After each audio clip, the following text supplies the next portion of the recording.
И желаю всем людям, чтобы они тоже, если играли, чтобы они выиграли.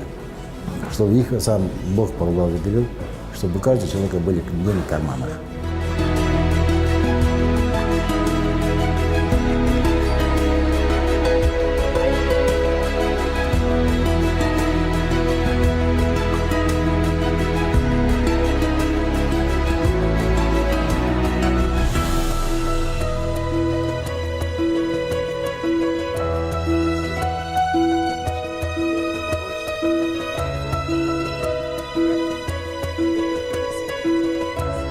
Всего 3 билета мы взяли.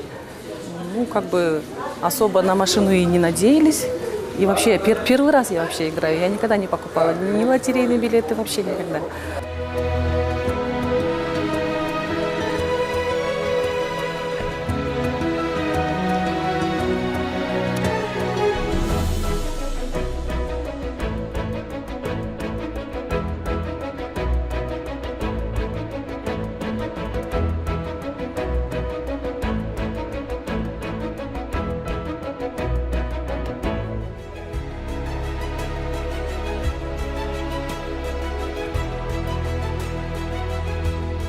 Переговоры ведем. В ближайшем будущем, думаю, уже будем разыгрывать уже.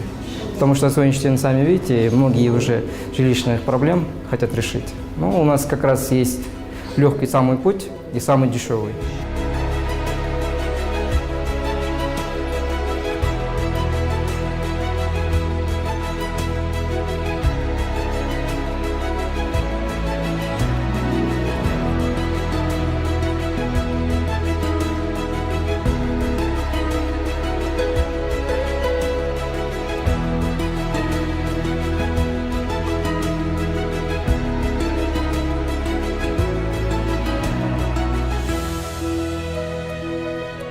В общем, мы шли с другом на Волжский рынок и увидели, как лотерейные билеты продают. Ну, я говорю, пойдем попробуем.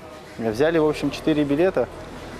И на 4-м именно билете получилось так, что как бы выиграли 50 тысяч сомов. Как бы сами себе не поверили, там люди вокруг начали там смотреть. Ну вот, мы выиграли.